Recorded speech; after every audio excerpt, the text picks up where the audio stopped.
I did this topic partially yesterday, um, but I felt I should do that again in detail.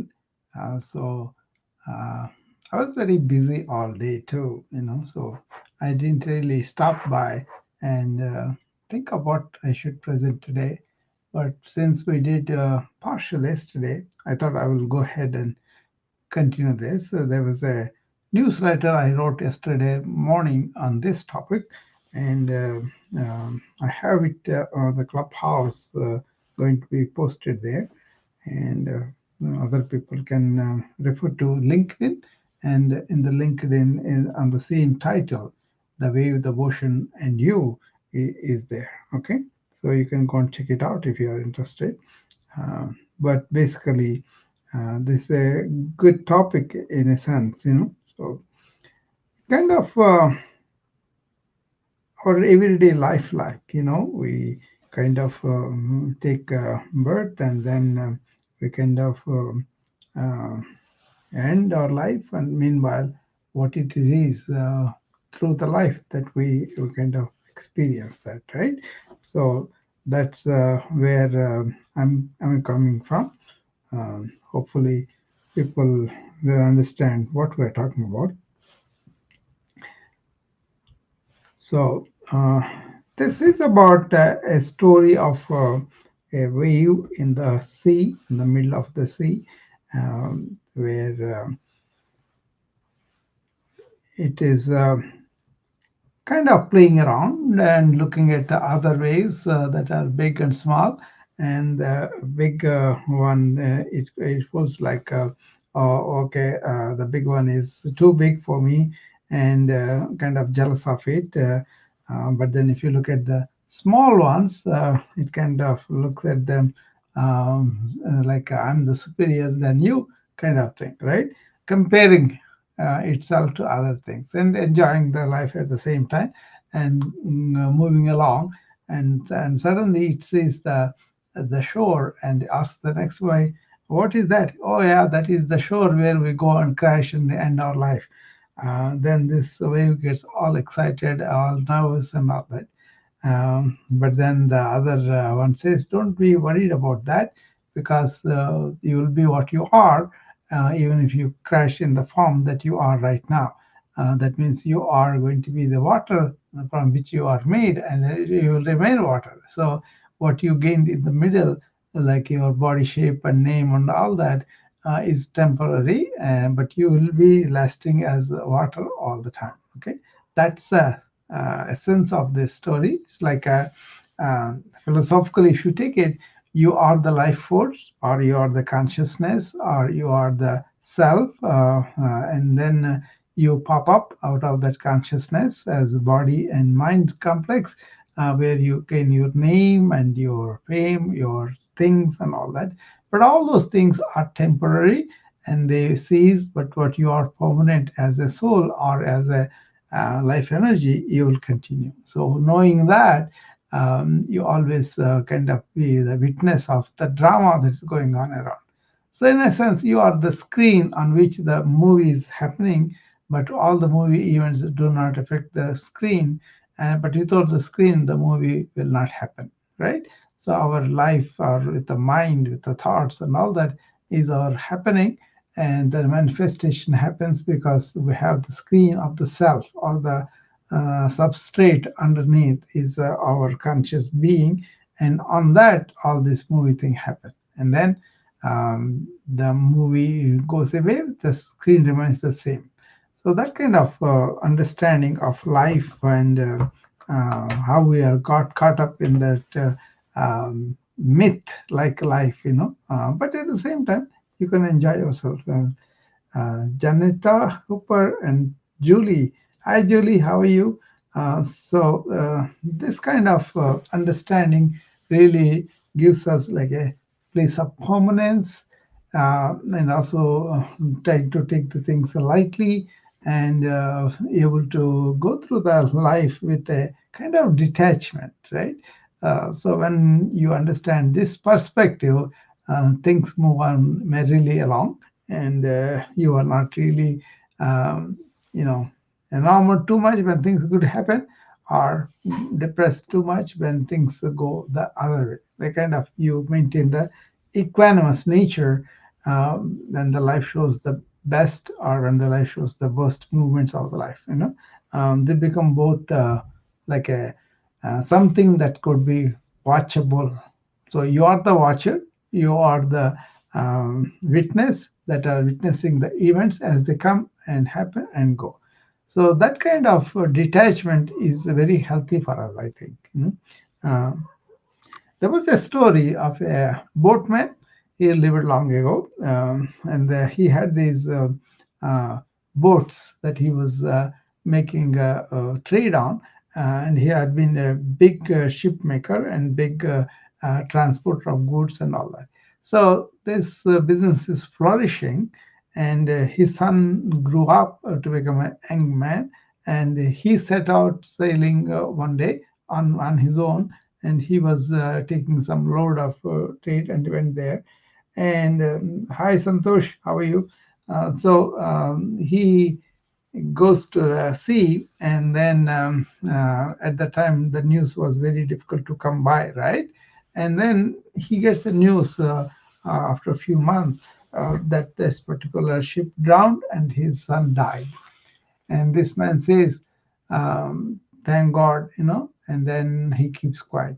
The people are puzzled what is going on with him. And then actually what happens is a couple of weeks later the real news comes and they say that was a mistake. It's not the ship that you were on, the other ship that sunk, but this is okay, and he's coming back. He will be here in a couple of weeks. And the old man says, thank God again. So they were all puzzled. Why you said thank God when you had the news he died, and now you are doing it? He says, well, I was thanking God because He did not let my mind go all over, and it kind of stayed in the middle. So this is a kind of stability in wisdom that you can get when you have stories like this. Okay, actually, in spiritual life and from the ancient wisdom, there are stages where you go from normal, really intense feeling and reacting person to somebody who is sane and calm and quiet, and who really is not ruffled by anything in life, right? Those people can achieve that state, not apathy, not indifference, but more like not allowing their mind move too much. That is stability in wisdom. Sthita pragna, that is the Sanskrit word they use. Okay, the initial stage is this, where your mind is going all over, and you don't have any control over that, and then you calm it down, you concentrate it, and you kind of quiet it down to that extent where that quietness shows you what is revealed underneath your real nature of real peace, real serenity, real happiness and bliss. And that is finding your real self. For that, calming the mind is important, right? And after that, then you have to go to so many more years of practice of achieving this stability in wisdom. And for that, there are so many practices you have to develop the discrimination, what is real, what is not real, and then develop this dispassion for what is not real. And then you will have the means to really get yourself stabilized in that wisdom, right? You are not going to be wavering from being quietness one time and then being agitated, excited like that. So that is possible for human beings, no matter what kind of religion they have, what kind of philosophy they have. This is possible. Okay, that's where the ancients really explored very deep within themselves, because they had a simpler life outward, and their entire thing is about finding who they are and then going from there. Because inner exploration happened quite a bit. And when I visited these ancient wisdom truths, that changed my mind completely inside, right? Became more calmer, more blissful, and more enjoyable, and all that, right? So Happiness is not out there in the things and in the relations and all that. Happiness is there in you by really finding out the real truths of life, right? The cobwebs are gone, the mind is stable, then you really are happy. And that happiness reflects in outward things. Even if you have some pleasure from accumulating some stuff, that is actually reflected by your inward joy. Okay, so if you find the inward joy that is unallied, no matter what the circumstance outside, it is always there. But the intellectualism, the clever minds, and then really crafty minds, and they know it all. They talk a lot. But then, if you really ask them, do you have a quietness of mind? Do you have peace within you? Are you not wavering from one to other when things show up? They tell you they are not. So that's why I have seen doctors who made millions. I've seen people who made a lot of name because they wrote books or they wrote this or that. They had technology and all that, right? Their outward life may be comfortable, may have some things, and they have so many destinations over which they have seen. But if you really ask them, are they happy with themselves? Are they peaceful within themselves? Are they really comfortable with both extremes of life? They will tell you they are not. Okay. So there is still struggle there. There's still disappointment.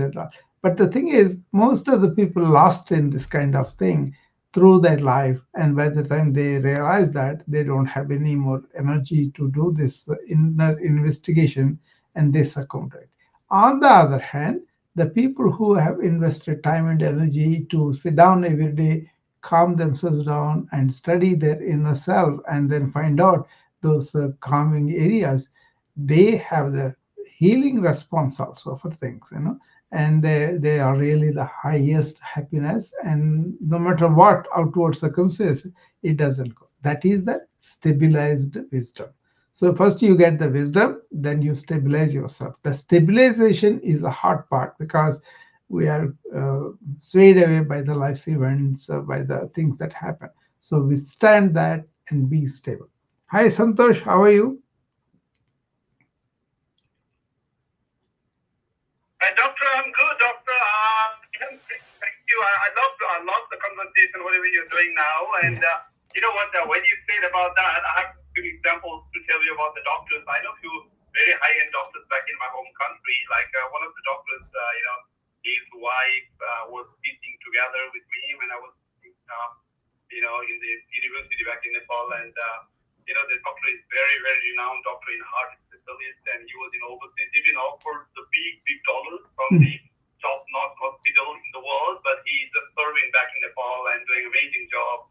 And I know the other one doctor, like he don't have even his house, but he's on his way. His label is, very high-end doctors, right? He always fight for the people, for the students, and all these things. He go to different parts of the world, does the free treatment for the needed people and all these things. And other side, some of the doctors they don't need to do operation. They say you have to do operation, right? Ah, Like for my example, I will tell you, like I used to play soccer back in Nepal, and just a normal lot of big players. And I had an incident on my leg, left leg, and had to do some blood was freezing there on my left knee. ah, I was less than 20 years of age that time, and my brother was also a soccer player, and we went to the doctor, and I did lots of 21 days, and then after recover a little bit, went there, a little bit come back, and he recommended to me for ah, operation, and my brother was fighting, no, it's not a good idea to do operation early age, and I didn't do that, right? And mm, later down the track, again, after a few years later, again, I went to a hospital. They wanted me to do operation. I did not do that, right? And finally, after many years, I met one doctor from family members. He was a family member, right? And I went to the hospital. Maybe teaching hospital is a very popular hospital in Kathmandu, and he gave me the physiotherapy and all this treatment, and I did physiotherapy and I recovered. And now I do the most heaviest thing I do. I'm a very busy guy. I'm running around here and there. I even climbed some, up to 3,000-meter mountain in Nepal, and my lifestyle is very busy. Nothing yeah. happened on my leg. So is you are absolutely right. Some of the people they are hungry, Yeah. hungry for the money, right? Yeah. They're hungry for the money. They don't have humanity. They don't have civilization. They don't have the feeling of God and the religion and all these things. They're just Mm. hungry for the money, Yeah. and they don't look other things. But some other people are there in the world. They but maybe you heard the doctor Panduk Ruiz. He's the number one doctor in eye surgeon. That's the two place in the world, Nepal and Japan, they do Mm. the best eye treatment, right? So he Yeah. got magazine award and all these things. He's serving back in Nepal. So there are a lot of examples of the good doctors around the Yeah. world, right? So Yeah. like you said now, whatever you say that you are also on the other side, good side of doctor that I can understand after you're saying because Yeah. coming and talking like holistic way of to be inner peace. You know what I mean? Like when Yeah. you are crazy for the money, you get the money, you get Yeah. successful, you Yeah. have a lot of money, but you won't be happy with it yourself. Yeah. That is a holistic way of living our life. So that's what I think. I mentioned last time my brother is a doctor, too, doctor. He's anesthetic, and I'm gonna meet him next month back in Nepal, and he works in anesthetic back in the hospital there in Vairava, where the Gautam Buddha was born. Yeah. Just a kilometer, couple of kilometers away. He works there as an anesthetic in operation theater, and doctor. So thank you, doctor. You are Yeah. amazing. Like money is not everything, right? You have to Yeah. give something back to the society and community. People remember forever. If you're chasing for the money, mere money, you won't get it. There is a way to understand this money and its effect on us, Santosh. Yeah, There was a description of several kind of lifestyles that people choose in the world, anywhere. They kind of classified in sections, right? Okay, uh, from the ancient times, it's more like dharma, artha, kama, moksha in Sanskrit. Dharma means righteous way, do things in the right way. Artha is this accumulation of things or getting money or getting knowledge, any of that. Okay, like earning things, right, for livelihood and whatever. And that is done in a right way that will serve a purpose. But then the satisfaction, the pleasure may not last long. You still want to find more. The same thing with karma, which is desire. Normal desires, human desires, innocent pleasures, they're all okay. But the limitation is after a while, it's not going to be pleasure anymore. Okay. So you can have a livelihood, you can have a innocent pleasures all fulfilled, but you will not get the real fulfillment of a human being unless you really know what's the meaning of life. How can I find that out? That is where they call what's called liberation from your own mind, from your own created world that is giving you a lot of strife and suffering. So they said, go beyond that, find out is there something beyond that. That's why they said, okay, let us find out, let us stay within ourselves and then question ourselves to go deeper into the meditative. In that meditative awareness, when the mind is calm, it is covering up something valuable that is there within you, in each human being, the abundant self. Once that self is revealed, then you have unalloyed happiness coming out of it. That's what the ancient theory was. So you can have a livelihood limited to that, you can have some pleasures, limit them, but then find out the real fulfilling thing, which is your inner abundance. That is the way simple outward life and inner rich thinking, deeper awareness of what is what, and then retain what is real and let go what is not real, or retain what is permanent and let go what is not permanent. That kind of discrimination, that kind of dispassion really helps you to really have all the cobwebs or the knots in the mind go away. Then you have clarity and you have light to the real thing. And that is what they call enlightenment, where you are aware of the being and embodying like feeling realization of that uh, real underlying self. That's why they call it self-realization. It's already there. Only the obstacles that you yourself have placed, you have rewarded by knowledge, by understanding, and then you live a life that the mind is stable. All the problems are in the mind, and you are living through your awareness, through your real self, and using mind for practical purposes. The otherwise, the mind was dominating. It is taking you wherever it wants to, and you don't know how to control it, and that's why you never saw what your real abundant self is, and that's why the suffering. Okay, so self-realized people, it's easy to realize that I'm not just this body and mind. I'm something more than that. My life force within me is animating my body mind complex, and that's why I want to be with that animating experiencer, witness, or watcher, whatever you call it.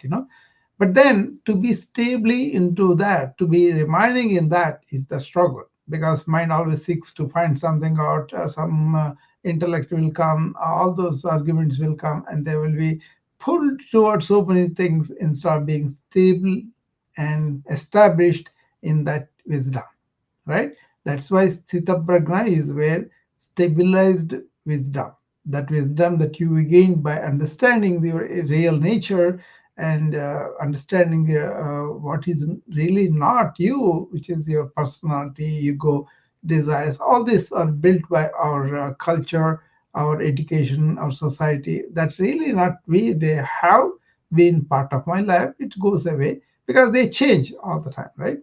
So once you stabilize yourself in the real wisdom, that's where human life has this no boring or no boredom, no aloneness, but really in that blessed self, that you will stay there. Then the human life is fulfilled.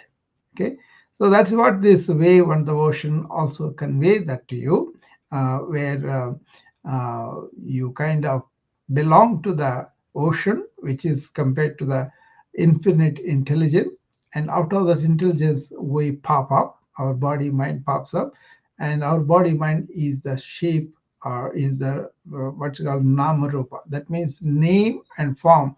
And then we identify with that, because we don't identify with the real self, we identify with the created self, and then that is the one which is going to go end. That is inevitable. A body is going to end sometime, right? Once you realize that, hi Dobby, how are you? So it's a kind of once you realize your real self and stay in there, then you are not going to be perturbed if you slip on and the wave crashes, the body ends, or the mind ends, because we know that is going to end. But what we are permanent. There is something in Sanskrit says, praptasya prapti, nivrittasya nivritti. That is, what you are really, you will gain. What you are not, you will lose. That means body and mind are your tools, they are not you. You will lose them eventually. But your inner self, the life force that is giving animation to the body and mind, is permanent, and that is really you. You are always that, and you will remain that even after the death of the body and mind. So that is what this ocean wave illustrates. Okay, if you can see the struggles, the joy of the wave, and immediately the disappointment of the wave, the moment he realized that he's not going to be like that forever, and he's going to crash and end his life, he gets upset, right? The same thing happens to us too. But the moment he realizes he's really the water that has taken the shape of the wave, but the water is not going to go anywhere, because the wave crashes, but then water comes back into the ocean again. Same thing, right? So this was explained very well in the ancient wisdom, and they lived like that, and they always looked for this fourth stage. There's not about keeping right and then earning a living and doing some desires. They are okay, but they have seen the transparently uh, the temporary nature of those, and then they let them go as they come, and then they really stick to the permanent self. There is a famous saying too: thoughts change, but not your real self. Let go the passing thoughts and hold on to your unchanging self. Okay, and that is where yeah, very important, because but we catch the thought, we think we are the thoughts, and then we end up being that, right? But missing the real self of it, so I hope this is not confusing. That basically what it is we have a body, we have a mind, we have a mind, we have a body, we have, that means who is that we? Our real self. That is the spiritual self underneath. Okay, that is real. Body and mind come and go. So once we understand that, we are not too much enamored by body and mind, but then we kind of take care of the body, we kind of have the mind, because we are hosting a divine presence, which is the life force within us. That we call it God, that call it we consciousness, that we call it being, self, love, or any number of things you can call. But basically, I call it awareness, right? Without that awareness, our body and minds don't have anything, right? So stay in the awareness and use the thought. Means your thought is under your control, and your mind is basically silent. And when it wants, it will use the thought, but not the other way around, where the thought is the boss and it is dictating everything to you, and you don't have any power over it. That's the problem with a lot of people, right?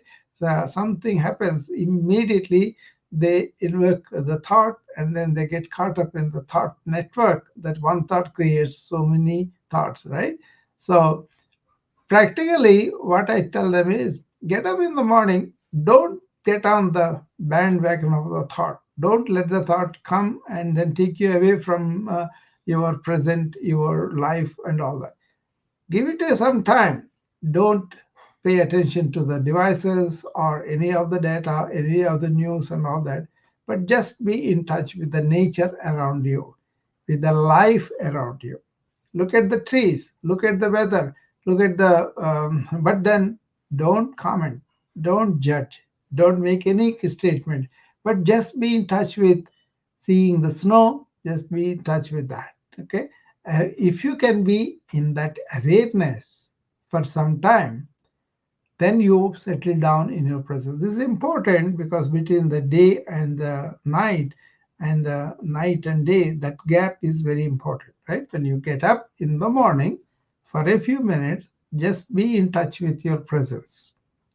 And once you establish the presence, you can do devices, you can do my email, you can do all the planning and everything. But then come back to the presence. Do in the presence, do your morning routines, and then get prepared for the work. And when you go there, also be in the present and do everything with attention, not with a preoccupied mind. Don't do that. You can think about things, check up a plan, but when you come to executing the plan, pay attention to each step, not even the goals, only what is in front of you, what you are doing. If you do the present well, the next moment will be better, automatic, right? Then your mind is not going anywhere. So by the end of the day, you have worked, but at the same time, your mind is free from accumulation. And that is a very good thing for a good sleep in the night. So before you go to sleep, again empty your mind, take off everything, and then go to sleep. These are the practical things that you could do instead of getting caught up in the network of thought. That is what we don't. We want to think, we want to exercise the intellect and all that, but we don't want to let it dominate. See, there's other thing coming up with AI. I'm doing a e-book to see AI, how is going to affect our spirituality, or how spirituality is going to help AI imbibed world. Like I'm doing AI, right? I'm doing a lot of tools to create books, to create courses, to create training for my students and all that is fine, but that's only tool for me. That's not going to take over my psychological makeup and dictate things to me. It is not going to make me get addicted to it. That's where I am going to be in charge, right? That is through spirituality. So in the morning when I get up, face everything with the beginner's mind, and take my mind from that low to all the way to the liberation where it is elevated. And then I come to the life, and then enjoy life, do stuff, enjoy people, enjoy things I do. And then at the end of the day, I rest satisfied again within myself. Okay, that's a ebook. I think I would recommend you guys look at it when I publish it. It's a very simple way of encountering the AI information age. Okay, very important things are coming up with AI, where the algorithms are going to be the king, and then through them, that is so good because they're going to control us.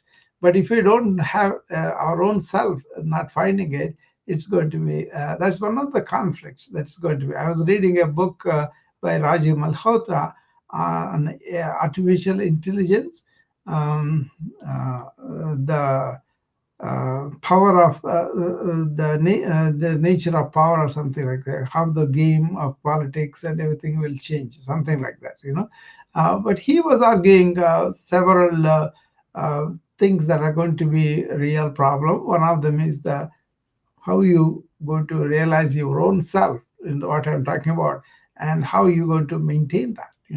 So that is through practice of away from our mind in our real abundant self, and really having the control, not only wavering thought, and also the body, and also external pressures like these algorithms. Okay, so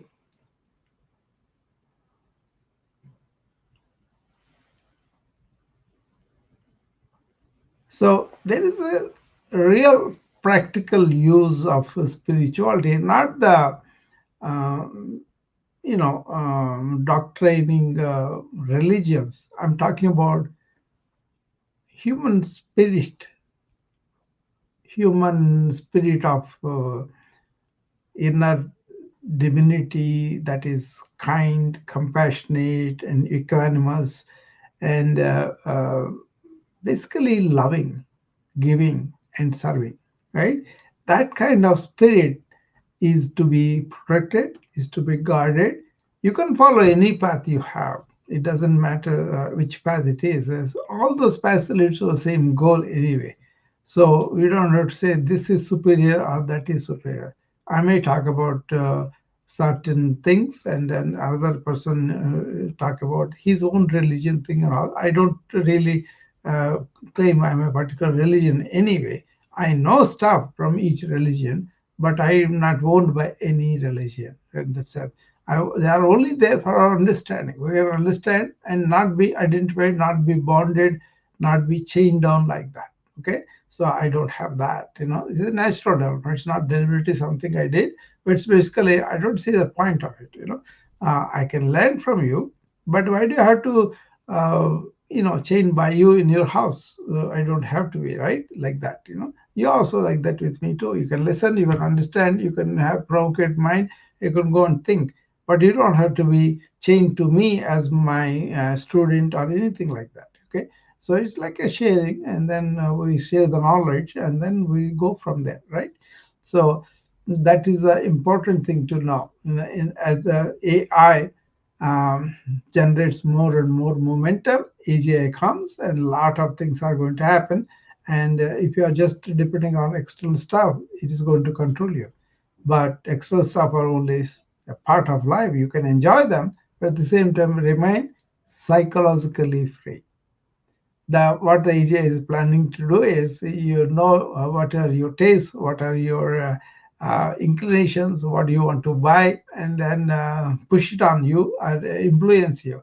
And then even if already there is so much of impulse buying, there's so much of slavery to the technology, right? People can't even put their phones aside. They have to have that. They cannot shut it off at will, and then go for a walk completely. You know? So we can. I remember when we were growing up as medical students and all that, we didn't have any phone in the house also, right? So what we did was we kind of took a walk without anybody bothering us, and took a walk around the block or away from the town. And once we are refreshed with the walk, we came back and studied more. So that was a beautiful time compared to now with all this chatter. But even now, I always have the control. Like all the technology is my tool. I use it and put it aside. I never give my psychological control to it. And that is needed as the AI engulfs the life, engulfs everybody in so many things. So people have to pay attention to that, especially for the kids. What is happening now is people are really getting addicted to the phones and the iPads and all that, and they can't even develop this relationships where a lot of nuances are there with both body and non-body cues, and also conversing and understanding empathetically how the other person is feeling, how we should talk, how we should develop the relationships so that we have the bondage. All those are gone now, and that's a very very serious thing, I think. So we got to visit how we form relationship, how we spend with each other, how we come to know what is the other person thinking and feeling, and how we should behave such in a way that we won't hurt people. All those things are important. And if you are really driven by a machine, and they are even talking about chip in your brain, right? They don't have to put the chip, they can control you with the algorithm. That's what is happening in China right now. They take their picture, and then they know your entire history because already data is to them, right? Then they can come anywhere you are, or whatever you are doing, and then they can cook up stories, arrest you, and do all whatever you want. That's a kind of police state like, right? And it is there partly in so many areas. People are abusing these things. And one of the things that people are really, really afraid now is this fake news. That fake news is so realistic. They are making like one guy. He went to a temple and he bowed down to the Lord and he touched the feet, and then they took that part of the picture and then put it on another political structure where he is going and bowing to the opponent, touching his feet. So dangerous things. Even Biden, see, they imitated his voice and then they sent out emails like he has done that. So those kind of things are very very bad, and so you got to be careful about that. So many stories are going to come as though they are real. Okay, you can write a script like a writing down a paper, like a Japanese girl wearing the black coat walking down the street, and immediately it will produce that, showing the Japanese girl in the black coat as though it is really a real person. You cannot detect that it is just generated by AI. So that's kind of scary because they can do so many things online, showing that some person who did not do, they will show as he has done it or he has said it. It looks like he is really saying it. So that kind of fake, deep fakes are real danger, and we're going to see it in a few months, the consequence of that. So government should wake up and really enforce some laws at least. So be careful. Don't be psychologically dependent on these things. And the start comes in the morning. Be yourself, reflect on things, and find out your own impulses, your thoughts, emotions, and then be rational about it and be understanding that, and then develop this equanimous, interconnected oneness within you, and then you won't be separate from anybody, and you won't be subject to this kind of slavery, psychological slavery, right? So that's my view. It doesn't need to be everybody's, but I kind of see where it is going, but I already psychologically free from the technology. Even if you take all these things away from me, I am fine. If then I'm here using communicating with people, that's all.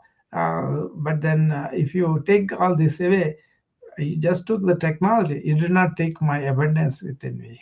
That is always there. So I hope I make sense, or I'm just rambling here. I don't know.